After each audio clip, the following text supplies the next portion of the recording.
Esse é o ValenteCast, um podcast de Direito, Educação e Tecnologia, e hoje nós seguimos na nossa série sobre o glossário da Lei Geral de Proteção de Dados Pessoais, com o 15º episódio, que trata do conceito de transferência internacional de dados. O inciso 15 do artigo 5º da LGPD define a transferência internacional de dados como a transferência de dados pessoais para país estrangeiro ou organismo internacional do qual o país seja membro. Considerando as regras de aplicação da lei no espaço do artigo 3º, a existência de operações de tratamento fora do Brasil também é regulada pela LGPD, caso a coleta dos dados pessoais tenha ocorrido no Brasil, de acordo com o inciso 3 do artigo 3º, ou seja, se a primeira atividade de tratamento ocorrer no Brasil, todas as demais também são reguladas pela LGPD, ou quando a atividade de tratamento realizada no exterior tenha por objetivo a oferta ou fornecimento de bens ou serviços ou tratamento de dados de indivíduos localizados no território nacional, de acordo com o artigo 3º, inciso 2 da LGPD. Além disso, também existem regras específicas na LGPD para a transferência internacional de dados, ou seja, a remessa de dados pessoais tratados no Brasil para o exterior. E a caracterização da transferência internacional de dados significa que a atividade deve observar as regras previstas nos artigos 33 a 36 da LGPD, especialmente com o condicionamento de sua efetivação à comprovação da existência de uma das bases legais previstas no artigo 33 da lei. E são 9 situações, 9 bases previstas no artigo 33. A primeira, para países ou organismos internacionais que proporcionem um grau de proteção de dados pessoais adequado ao previsto na LGPD brasileira.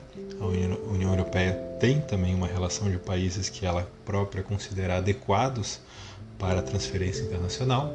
Segunda hipótese, quando o controlador oferecer e comprovar garantias de cumprimento dos princípios, dos direitos do titular e do regime de proteção de dados previstos na LGPD, ou seja, uma garantia de reciprocidade. Terceira, quando a transferência for necessária para a cooperação jurídica internacional entre órgãos públicos de inteligência, de investigação e de persecução, de acordo com os instrumentos do direito internacional. Quarta, quando a transferência for necessária para a proteção da vida ou da incolumidade física do titular dos dados pessoais ou de terceiros. Quinta, quando a autoridade nacional autorizar a transferência, ou seja, a autoridade pode ocorrer se a ANPD, de forma expressa, permiti-la. Sexta, quando a transferência resultar em compromisso assumido em acordo de cooperação internacional. Sétima, quando a transferência for necessária para execução de política pública ou atribuição legal do serviço público, com observância da publicidade prevista no inciso 1º do artigo 23 da LGPD. Oitava, quando o titular tiver fornecido seu consentimento específico e em destaque para a transferência internacional, com informação prévia sobre o caráter internacional da operação, distinguindo claramente esta de outras finalidades. E nona, quando for necessária para atender às hipóteses previstas nos incisos 2, 5 e 6 do artigo 7º da LGPD, que são situações, bases legais de tratamentos do artigo 7º consistentes no cumprimento de obrigação legal ou regulatória pelo controlador, a execução de contrato ou de procedimentos preliminares relacionados a um contrato do qual o titular seja parte ou a pedido dele, e para o exercício regular de direitos em processo judicial, administrativo ou arbitral. Essas bases legais de transferência internacional de dados pessoais são alternativas, ou seja, o agente de tratamento pode justificá-la em apenas uma delas, que não precisa ser acumulada com as outras. E da mesma forma que as bases legais para o tratamento de dados pessoais do artigo 7º e de dados pessoais sensíveis do artigo 11, o consentimento é apenas uma das suas hipóteses, ou seja, a transferência internacional de dados pessoais pode ser concretizada ainda que não haja concordância expressa do titular, desde que se enquadre em uma das outras bases legais.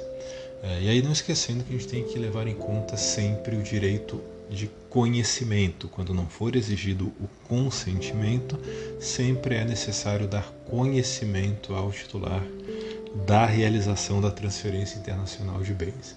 E por último, no direito comparado, o artigo 4º do GDPR da União Europeia caracteriza o tratamento transfronteiriço, que é o Cross-Border Processing, de duas formas, no item 23 do artigo 4º. Em primeiro, é o tratamento de dados pessoais que ocorre em mais de um Estado membro da União Europeia, em mais de um responsável pelo tratamento, ou por um subcontratante, caso o responsável, caso o agente de tratamento esteja estabelecido em mais de um Estado membro da União Europeia.